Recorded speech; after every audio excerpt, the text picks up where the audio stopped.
পরিসংখ্যানের দ্বিতীয় সেট সৃজনশীল প্রশ্নের আজকের শেষ প্রশ্নটি অর্থাৎ গ এর উত্তর যা আছে সারণী থেকে প্রচুরক নির্ণয়। সারণী থেকে প্রচুরক নির্ণয় করব। কতে ছিল পরিসংখ্যানের গণসংখ্যা বলতে কি বোঝো? কতে ছিল প্রদত্ত সারণী থেকে মধ্যক নির্ণয় করো, যা আমি গতকালকে এটার সমাধান করেছি। আজকে সারণী থেকে প্রচুরক নির্ণয় খেয়াল করি। এই প্রশ্নে দেওয়া আছে এই সারণীটি একটু ব্যতিক্রম হয়েছে এই যে সাধারণত একটি উদ্দীপক দিয়েই সহজ মান, মধ্যমান এবং কঠিন মান অর্থাৎ ক, খ, গ প্রশ্নের প্রশ্ন হয়, কিন্তু আমি ওই প্রচুরক নির্ণয় করতে গিয়ে দেখছি যে সারণী দিয়ে শুরু করেছিলাম তার সব জায়গায় একটু বেশিরভাগই 9 আছে, 3টা ছিল। এই কারণে এই একটাকে 12 বানিয়ে আগে ছিল 56 মোট গণসংখ্যা, এখন হলো 60। কাজেই এই প্রচুরকটা সহজ করার জন্য আমি এই একটাকে 12 বানাইছি, আর বাকিগুলি হয়তো কম বেশি করে 60 তৈরি করেছি। এবার প্রদত্ত সারণীর সবচেয়ে বেশি গণসংখ্যা আছে লক্ষ্য করি। এই যে সারণীটির গণসংখ্যার সারিতে সবচেয়ে বেশি গণসংখ্যা আছে 12। কাজেই যে শ্রেণীতে বেশি গণসংখ্যা আছে ওই শ্রেণী হলো প্রচুরক শ্রেণী।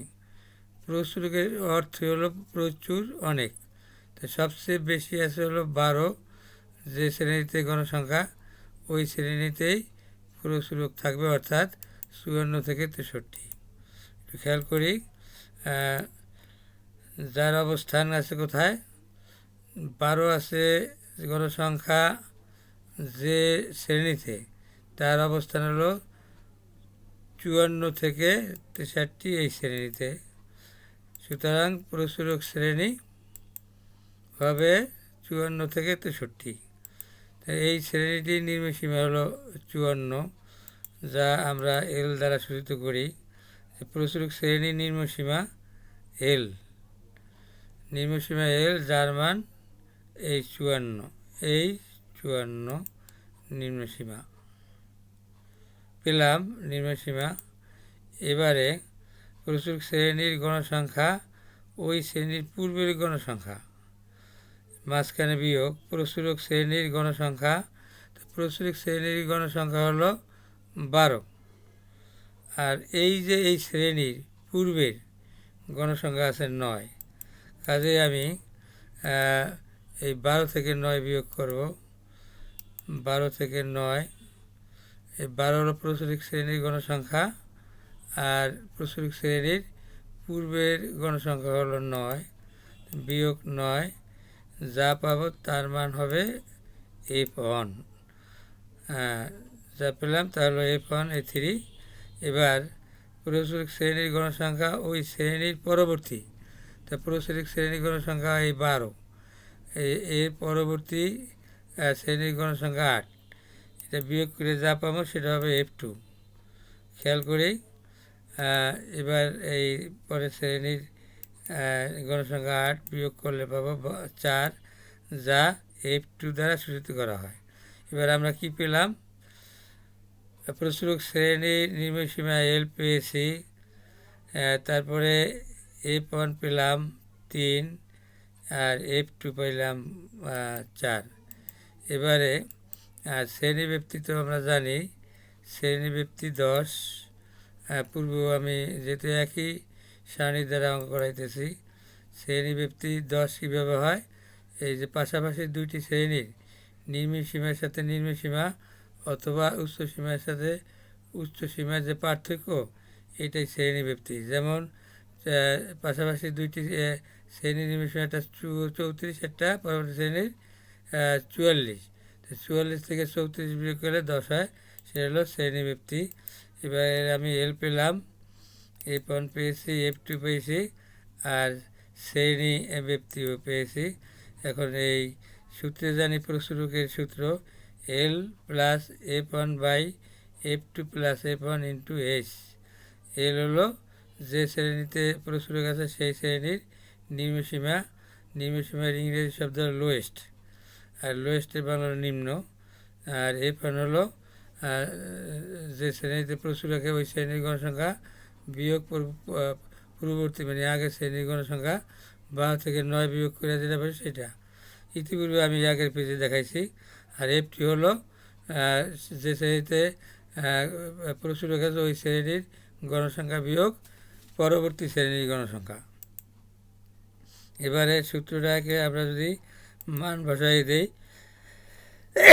তবেই আমরা আমাদের প্রসূরক পেয়ে যাব।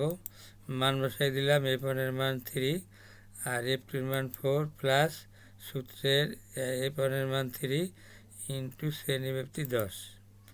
এবারে সমাধান করলে এই 4 আর 3 যোগ করলে 7, 4 আর 3 যোগ করলাম 7, 3/7 গুণ 10। তো যোগ আর গুণ পাশাপাশি থাকলে আগে গুণের কাজ করলে আমরা কত পাবো? যেহেতু এটা লব 3, এই যে 10 লব, লবের সাথে লবের গুণ, 10-এর নিচে হর আছে মনে মনে 1, 3 10 কে 30 হবে, 3 10 কে 30/7। এবার 30/7কে যদি আমি 30কে 7 দিয়ে ভাগ করি সেই ক্ষেত্রে ভাগফল পাবো 4.285 আরও অনেক, এদের ডট দিছে আর কি।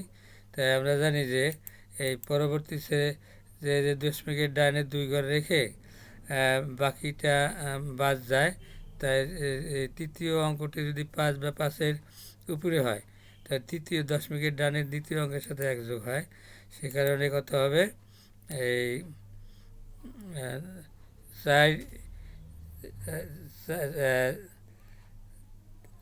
আচ্ছা 54 যোগ 4 58, আর এই জায়গায় ছিল হলো, এই জায়গায় হবে হলো 2.29।